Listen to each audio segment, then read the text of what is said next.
Welcome back to this Island Vote 2010 election special as we continue with the debate for the state assembly in the 13th district. The candidates once again are Democratic incumbent Charles Lavine and his Republican challenger Robert Germino Jr.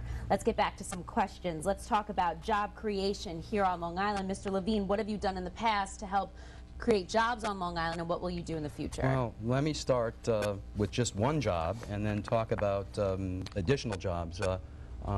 Robert grew up in my neighborhood, and when he came back from Iraq as a Marine and didn't find work, I recommended him to our Democratic county executive, and Robert ended up having a job.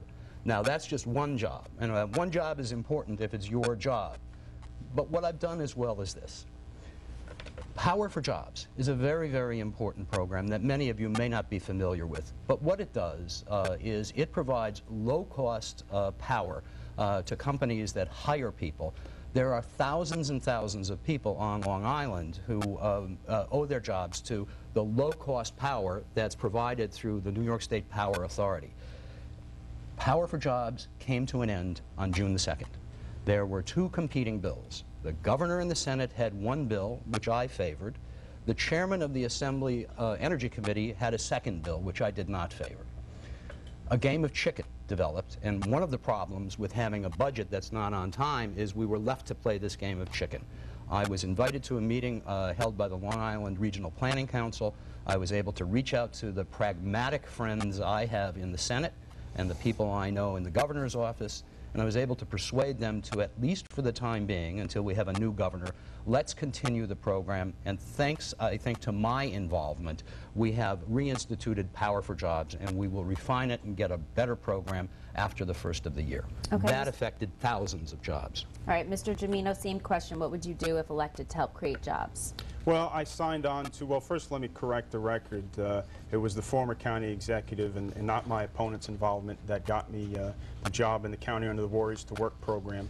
The other thing I'd like to mention is that I've signed on to the 5 to Survive pledge, which was put out by the Business Council in New York State. And you know, there's no rocket science to this. One of the things that they've been asking for is capping the growth of taxes, repealing a lot of these unnecessary regulations placed on them. And unfortunately, my opponent was only one of 3 assembly members who they rated 0% for job growth. So I'm not too sure what jobs Mr. Lavine is talking about that he's created. Mr. Lavine? Let me just respond that if you stand up for the environment, which is so important to us on Long Island, and if you stand up for the proposition that people who work for a living ought to be treated with the measure of respect that they are due, then you earn the low grade that I earned from the Business Council. That's something I wear as a badge of honor.